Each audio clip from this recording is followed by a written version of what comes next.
Rev up your engines!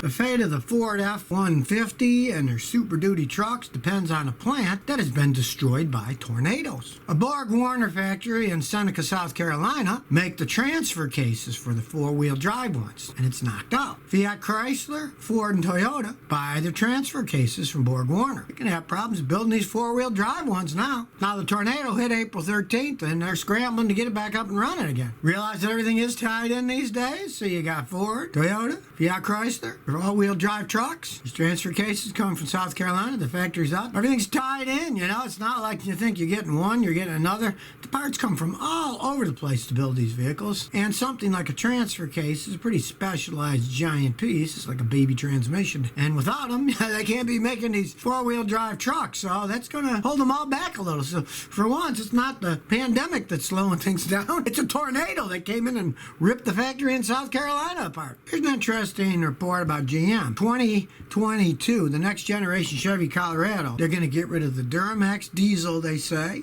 the gas V6, and only put in that crazy four-cylinder turbo engine that they put in the big Silverados now. They completely have given up with their little diesel engines. They were making them in Thailand. They're shutting the whole factory down. A lot of these companies are leaving areas that weren't profitable, and they were making these little bitty diesel engines that they put in Thailand. They're evacuating the whole thing. They're not going to be using that factory anymore. A lot of these companies are starting to leave certain areas that they found weren't profitable. All I have to say is, it looks like another bad decision for GM. They're only going to have one little bitty four-cylinder engine in these things, turbocharged. Anybody's been following me, don't know. I'm not a fan of small turbocharged engines in big vehicles. They tend to wear out faster. They get higher gas mileage ratings on a machine, but in the real world, if you carry a lot of weight in them, the gas mileage goes right down because they're strained too much. So it looks like GM's made another bad decision on a long list of bad decisions they've been making for decades. Well, I guess there's some kind of fuel pump disease going out there. Subaru just recalled 188,000 Subaru Outback and Ascent SUVs for defective fuel pumps. You know, Toyota recalled a whole bunch of theirs. Well, now Subaru's recalling theirs. Of course, now they're not saying that they're related. Of course, they never give you that much information on it. But, I mean, Toyota and Subaru's got some deals going together here. I'm assuming they probably bought the pumps from the same place that Toyota was buying them, and it's faulty. Realize that the Japanese were the original people that built cars, but from parts from all over Japan. Not just one factory. Toyota never made the braking systems. They got them from other companies, alternators, starters, fuel injectors. They bought from Nippon Denso. They're all a bunch of different companies put together. So I'm assuming that the Subaru stuff is probably related to the Toyota one. And it's the usual. The fuel pump could fail and cause a stall. You're going down a highway 65 miles an hour and a car stops going. It's a pretty dangerous thing. And they're going to have to replace all these fuel pumps. At least they admitted what it was and that they got to replace the pump. They aren't hiding anything about it. Now, as per usual, they're not even mailing out these recalls until June 5th. Well, this is still April now. It amazes me. They know there's a problem and they're going to warn people. That's why I'm making these videos. So if you want one of these things, hey, you've been warned. You understand. You might just take it someplace, have a new fuel pump put on it. Subaru's going to have to foot the bill. That's their problem for making it wrong.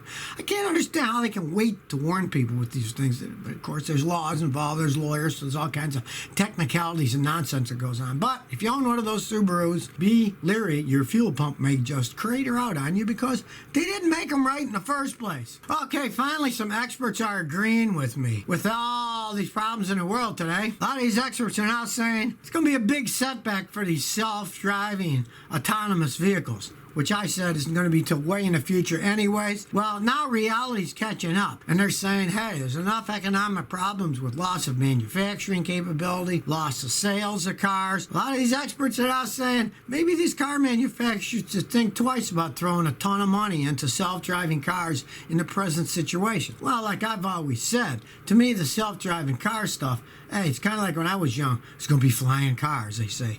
Next 10 years, flying cars. Well, there's no flying cars. And as far as I'm concerned, there's not going to be that many self-driving cars unless they have their own little lanes where only they can drive in like it's an amusement park or something. You can't mix people and cars. You can't have people driving cars and machines driving themselves in the same lanes. Everybody jumps in this pie in the sky stuff. But now reality's come directly in front of these people, and they're probably going to say, we can't throw billions into this thing. Might not be for a long time. We got to make a profit. Let's go back to making regular cars that people drive and forget this autonomous nonsense for a while. Maybe they'll finally agree with me, come to common sense. Now, here's some interesting technology. Daimler and Volvo are jointly developing and building hydrogen trucks and buses first. Smart move, if you ask me. If you're going to build new technology, put it into trucks and buses. Things that the price isn't all that important. You got a bunch of people on buses. You got a bunch of deliveries with trucks. Why not make the expensive things? They're expensive anyways. With the new technology, they can iron it out. They get it all running, and they can put them in the cars that everybody else is driving. I think that's a smart move. Why go into the car market? It might be a really long time. But the truck market and the bus market, hey, these guys have central locations where they're going to refuel. They got routes that they know that they're doing, so they know where they can add the hydrogen to them for the fuel cells. These are all fuel cells, of course. They're using hydrogen. You're making electricity on the vehicle. And yet, you don't have to have these big, giant batteries because it creates its own electricity. The hydrogen fuel cell generates electricity. So you have these giant lithium-ion, expensive, heavy batteries. Makes them a lot lighter, too, and more efficient. So, a pretty smart move by Daimler and Volvo, putting them into buses and trucks first before they go into cars. That, to me, is a logical decision. Instead of just willy-nilly, let's make them for people and see what happens. No, do it at an infrastructure that can stand it, trucks and buses, and work from there. Super Trucker says, I got an 05 Ford Freestyle 3.0 V6 with a CVT transmission, 160,000 miles.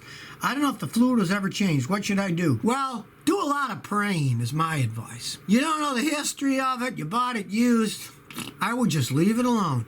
You change that fluid now, it's a gamble. I've seen people buy vehicles like that with the CVT. It's never been changed. It's working okay. They think, okay, let's change the fluid. They do, and it slips and it doesn't work hardly at all after that. So I would leave that alone. Now, if you bought that thing new, I'd say every 30, 40,000 miles, change the fluid. It's an easy drain and fill for just drain and fill. Flushing it out is a real pain, but if it's not leaking and it's all dry, you know it's full, easy to take little petcocks out, drain it out, measure how much out, pump that back in. But that's never been done. I would leave it alone if I were you, because you're probably living on borrowed time anyways with that kind of miles on a CVT transmission, especially one that's an earlier one like that. The newer ones seem to be getting better, but it's going to be time till all those CVTs get to be bulletproof. I'd say the best is a Toyota because, of course, the Priuses have been made for 20-something years, and all the Priuses have CVT transmissions because they're hybrids. So Toyota's pretty good at making CVT transmissions. They've been making them longer mass production than anybody else. Chance 2 says, I was excited to close a deal on a used car purchase Saturday. The dealer for a 2016 BMW 528 with 66,000 miles. But after watching your videos, I have second thoughts. Do you have any advice? Can you provide? Or should I still decide to finalize the sale? I haven't yet.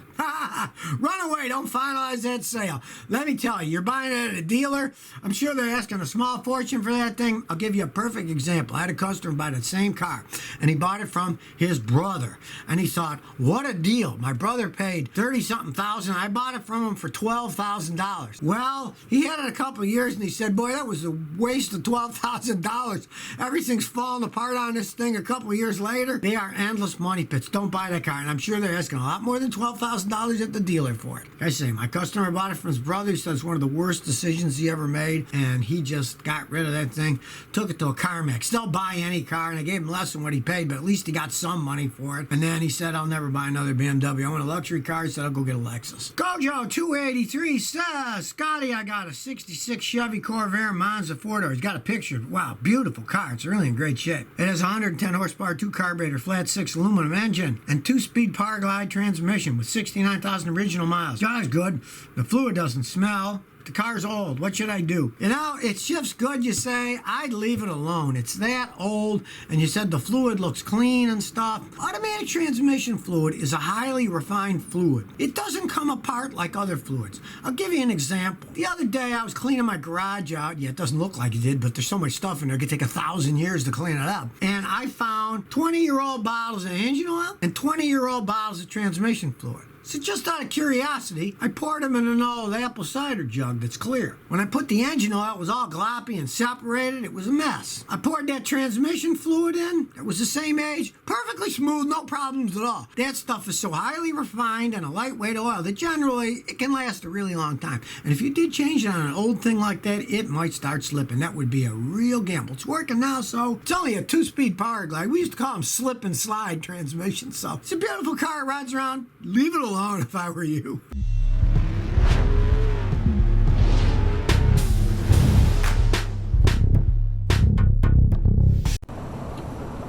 So if you never want to miss another one of my new car repair videos, remember to ring that bell.